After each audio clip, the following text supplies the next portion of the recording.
साथियों, अपनी बात समाप्त करने के पहले मैं कहना चाहता हूं, जिन भारत विरोधी और आतंकी संगठनों ने भारत माता के मस्तक पर हमला करके कई परिवारों के सिंदूर मिटाए थे, उन्हें भारतीय सेना ने ऑपरेशन सिंदूर के माध्यम से इंसाफ दिलाने का काम किया है।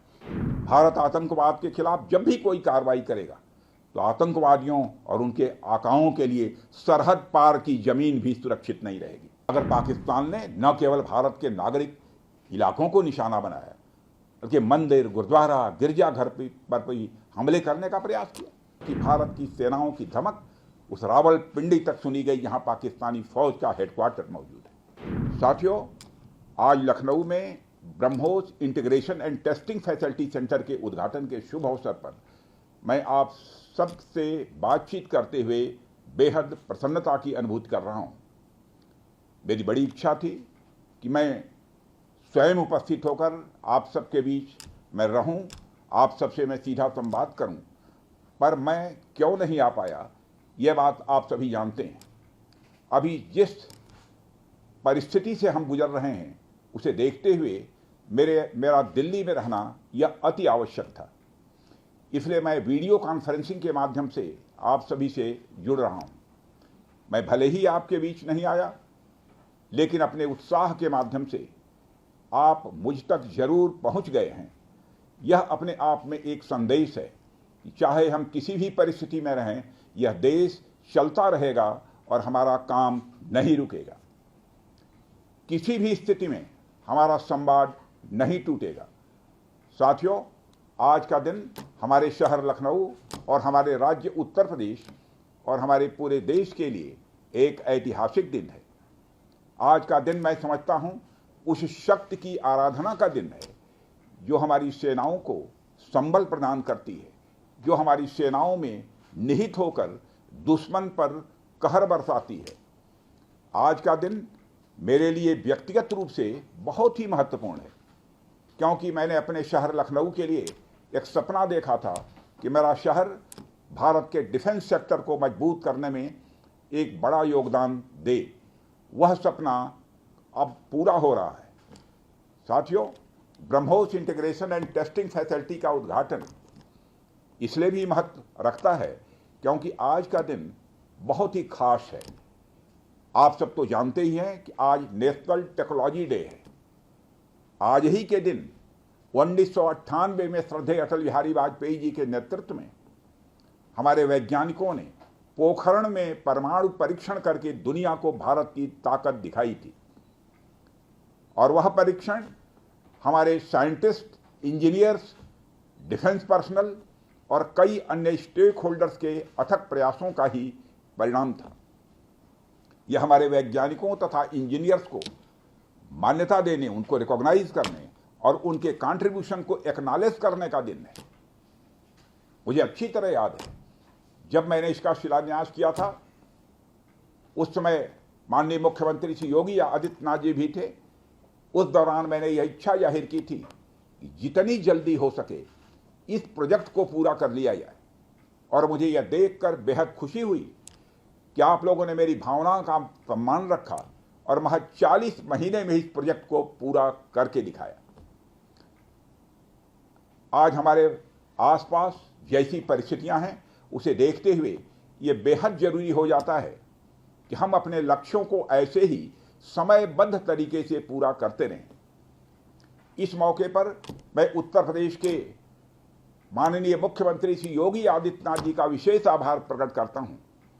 यदि इतने कम समय में ब्रह्मोस की इंटीग्रेशन एंड टेस्टिंग फैसिलिटी की स्थापना हो सकी, तो इसके पीछे योगी जी का बहुत बड़ा योगदान है।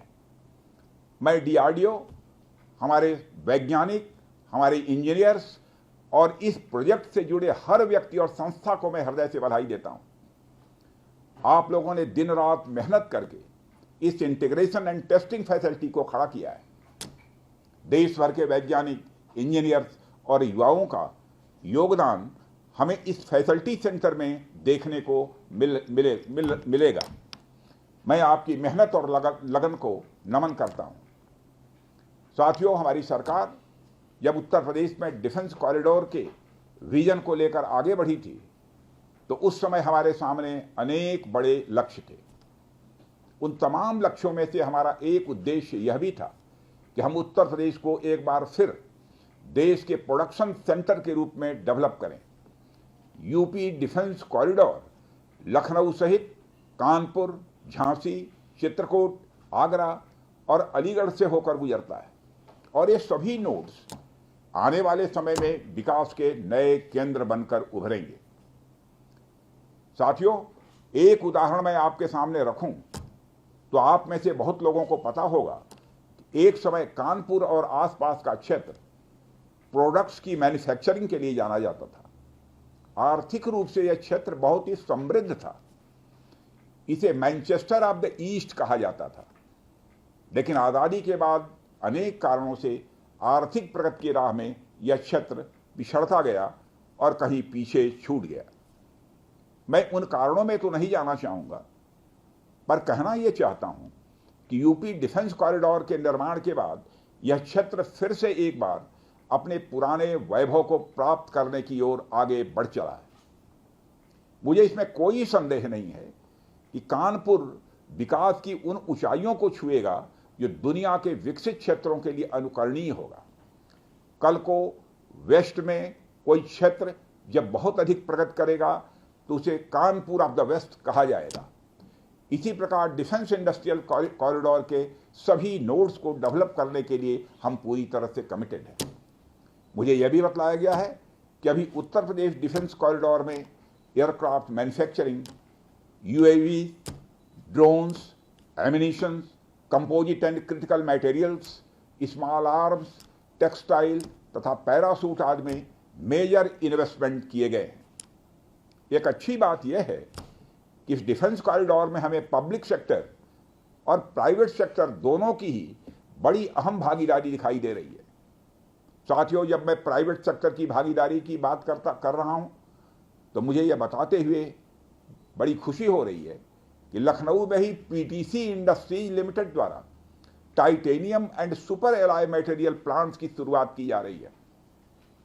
इसके अलावा 7 एडिशनल क्रिटिकल प्रोजेक्ट्स की भी नींव इस समय रखी जा रही है। यह निश्चित रूप से रक्षा क्षेत्र में भारत की आत्मनिर्भरता की गति को और तेज करेगा। मैं इसके लिए श्री सचिन अग्रवाल को भी बधाई देना चाहता हूं। हमारा सपना है कि उत्तर प्रदेश दुनिया के टॉप डिफेंस प्रोडक्शन और एक्सपोर्ट डेस्टिनेशन के रूप में जाना जाए। आज जो ब्रह्मोस फैसिलिटी शुरू हो रही है, मैं समझता हूं वह यूपी डिफेंस कॉरिडोर का यह गौरव होगा। यह सिर्फ उत्तर प्रदेश का ही नहीं बल्कि देश का सबसे बड़ा BrahMos integration and testing facility centre है। यह रक्षा क्षेत्र में भारत की आत्मनिर्भरता के प्रयास को भी मजबूती प्रदान करेगा। साथियों, जहां तक ब्रह्मोस का प्रश्न है तो आप सभी यह जानते हैं कि ब्रह्मोस दुनिया के सबसे तेज सुपरसोनिक क्रूज मिसाइल्स में से एक है। ब्रह्मोस सिर्फ एक हथियार नहीं है बल्कि यह अपने आप में एक मैसेज है। मैसेज हमारी आर्म्ड फोर्सेस के स्ट्रेंथ का है। मैसेज दुश्मन के प्रति हमारी डेटरेंस का है, प्रतिरोधक क्षमता का है। मैसेज हमारी बॉर्डर्स की सेफ गार्डिंग के हमारी प्रतिबद्धता का है। साथियों, पोखरण परमाणु परीक्षण में महत्वपूर्ण योगदान देने वाले मिसाइल मैन और हमारे पूर्व राष्ट्रपति डॉक्टर एपीजे अब्दुल कलाम ने यह कहा भी था कि unless India stands up to the world, no one will respect us in this world. Fear has no place, only strength respects strength. अर्थात दुनिया कमजोरों का नहीं बल्कि शक्तिशाली का सम्मान करती है। उनका विजन था कि हमें अपनी ताकत को और मजबूत करना होगा। जब तक कोई देश ताकतवर नहीं होगा, दुनिया उसका सम्मान नहीं करेगी। आज भारत दुनिया के सबसे शक्तिशाली राष्ट्रों में से एक है। हम लगातार अपनी ताकत और बढ़ा रहे हैं और मैं समझता हूं कि आज जो फैसिलिटी सेंटर शुरू हो रहा है, यह भारत की शक्ति को और मजबूत करने में सहायक होगी। साथियों, यह केवल एक फैक्ट्री का उद्घाटन भर नहीं है बल्कि मैं समझता हूं कि यह रक्षा क्षेत्र में भारत की आत्मनिर्भरता की दिशा में एक बहुत बड़ा कदम है। उत्तर प्रदेश डिफेंस इंडस्ट्रियल कॉरिडोर बनने के पश्चात उत्तर प्रदेश के इंडस्ट्रियल डेवलपमेंट का एक नए सिरे से श्री गणेश हो चुका है। इस डिफेंस कॉरिडोर में अब तक कुल 180 के लगभग एमओयूज साइन किए जा चुके हैं, जिसमें 34,000 करोड़ रुपए का इन्वेस्टमेंट प्रपोज्ड है। आपको यह जानकर खुशी होगी कि अभी तक इस कॉरिडोर में 4,000 करोड़ रुपए का इन्वेस्टमेंट किया भी जा चुका है। साथियों, टेक्नोलॉजी डे के दिन इस हाई टेक्नोलॉजी प्लेटफॉर्म फैसिलिटी को इनागुरेट करना अपने आप में एक लैंडमार्क डे है, परंतु इसके साथ साथ यह भारत की नई इनोवेटिव एनर्जी को भी दिखाता है, जिसको हमने पिछले कुछ सालों में गति देने का प्रयास किया है। हम सब जानते हैं कि इस समय टेक्नोलॉजी के क्षेत्र में, खासकर critical high and frontier technology के क्षेत्र में बड़ी तेजी से बदलाव आ रहा है। चाहे सिविल सेक्टर हो या डिफेंस सेक्टर, आज रोज नई नई टेक्नोलॉजी सभी प्रकार के प्रोडक्ट्स या सर्विसेज में क्रांतिकारी परिवर्तन ला रही हैं। हमारे जीवन का कोई भी ऐसा कार्य क्षेत्र नहीं है जहां टेक्नोलॉजी हमें डिसरप्टिव तरीके से प्रभावित न कर रही हो। दुनिया के हर क्षेत्र में इस टेक्नोलॉजी क्रांति ने एक ऐसी उथल पुथल मचा रखी है जहां पुराने सारे अब तक के स्थापित जो नोशंस हैं, धारणाएं हैं, वह तेजी से बदल रही हैं और ऐसे नए परिवर्तनों का आगाज हो रहा है जिसके बारे में पहले हम सोच भी नहीं सकते थे। ऐसे में नेशनल टेक्नोलॉजी डे एक खास महत्व रखता है और इस खास दिन पर डिफेंस के क्षेत्र में एक हाई टेक्नोलॉजी फैसिलिटी को उद्घाटन करना मेरे, आपके और हम सब के लिए एक गौरव का विषय है। साथियों, ब्रह्मोस भारत और रूस के हाईएस्ट डिफेंस टेक्नोलॉजी का एक संगम है।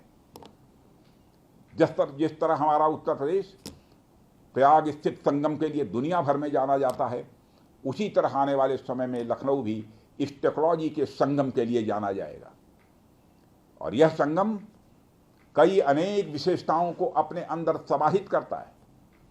आने वाले समय में यह रोजगार के सीधे यानी डायरेक्ट और इनडायरेक्ट अवसर पैदा करेगा।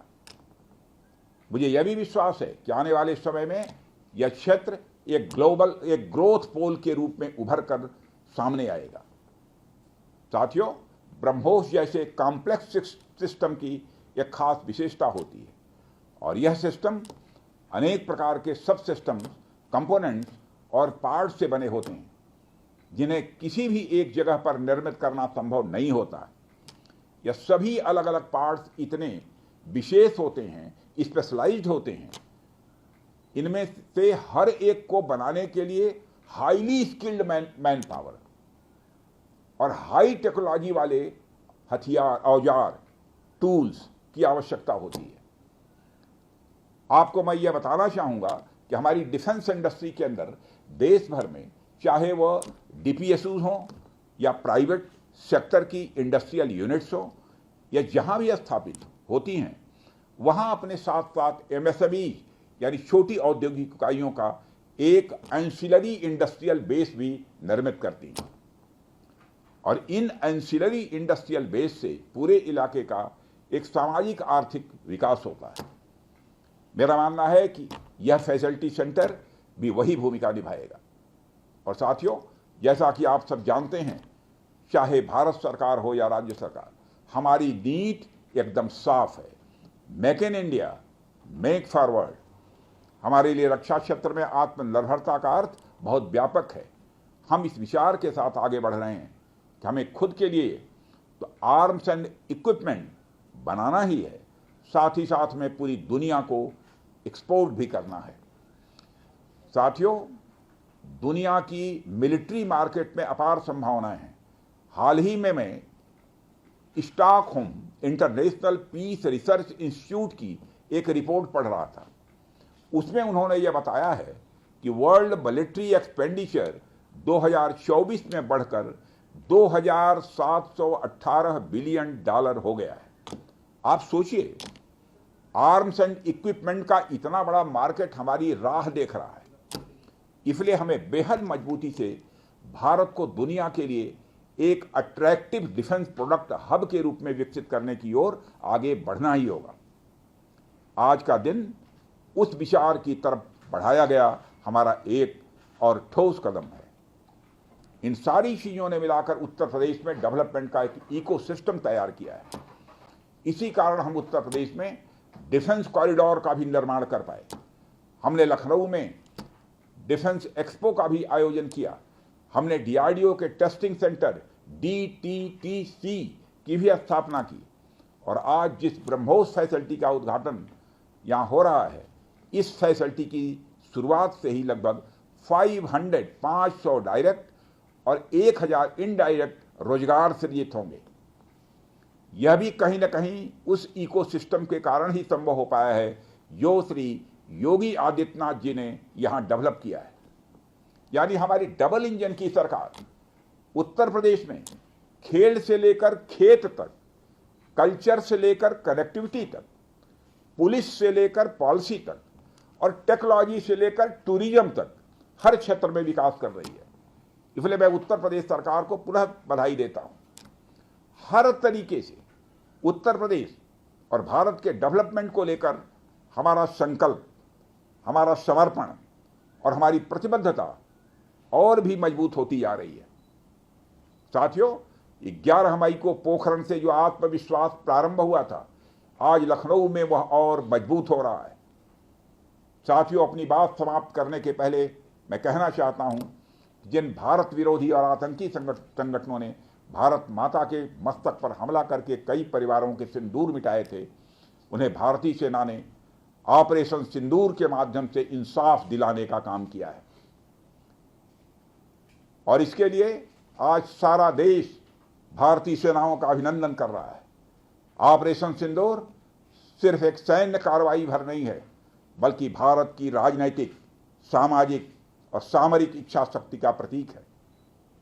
यह ऑपरेशन आतंकवाद के खिलाफ भारत की दृढ़ इच्छा शक्ति का और सैन्य शक्ति की क्षमता और संकल्प शक्ति का भी प्रदर्शन है। हमने दिखाया है, भारत आतंकवाद के खिलाफ जब भी कोई कार्रवाई करेगा तो आतंकवादियों और उनके आकाओं के लिए सरहद पार की जमीन भी सुरक्षित नहीं रहेगी।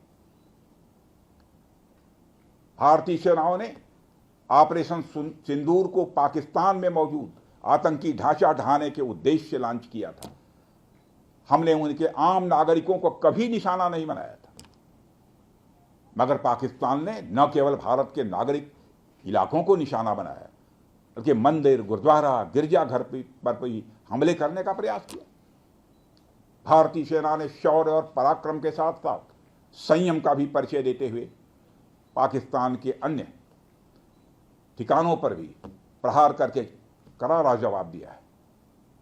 हमने केवल सीमा से सटे सैन्य ठिकानों पर ही नहीं कार्रवाई की, बल्कि भारत की सेनाओं की धमक उस रावलपिंडी तक सुनी गई जहां पाकिस्तानी फौज का हेडक्वार्टर मौजूद है। मित्रों, भारत में आतंकवादी घटनाएं करने और कराने का क्या अंजाम होता है, यह पूरे विश्व ने उरी की घटना के बाद देखा, जब हमारी सेना ने पाकिस्तान में घुसकर सर्जिकल स्ट्राइक की। पुलवामा के बाद देखा, जब बालाकोट पर एयर स्ट्राइक की गई, और अब पहलगाम की घटना के बाद दुनिया देख रही है कि जब भारत ने पाकिस्तान के भीतर घुसकर मल्टीपल स्ट्राइक्स की हैं। आतंकवाद के खिलाफ जीरो टॉलरेंस की नीति पर चलते हुए हमारे यशस्वी प्रधानमंत्री श्री नरेंद्र मोदी ने स्पष्ट कर दिया है कि यह नया भारत है जो आतंक के खिलाफ सरहद के इस पार और उस पार दोनों तरफ प्रभावी कार्रवाई करेगा। यह हमारे प्रधानमंत्री जी ने स्पष्ट रूप से यह संदेश दे दिया है। मैं एक बार फिर से BrahMos integration and testing facility centre और इस प्रोजेक्ट में शामिल सभी स्टेक होल्डर्स को हार्दिक बधाई देता हूं। मैं साथ ही पीटीसी इंडस्ट्रीज लिमिटेड को भी उनके एम्बिशियस प्रोजेक्ट पर हृदय से बधाई देता हूं। इन तमाम प्रोजेक्ट्स की शुरुआत पर मैं लखनऊ और उत्तर प्रदेश की जनता को भी बधाई देता हूं, जो इस ऐतिहासिक पहल का हिस्सा बन रही है। अंत में मैं आप सभी का आभार प्रकट करते हुए अपनी बात को समाप्त करना चाहता हूं और आप सभी से मैं खेद भी व्यक्त करता हूं कि निर्धारित समय पर मैं इस कार्यक्रम में उपस्थित नहीं हो सका, लेकिन देर आया दुरुस्त आया।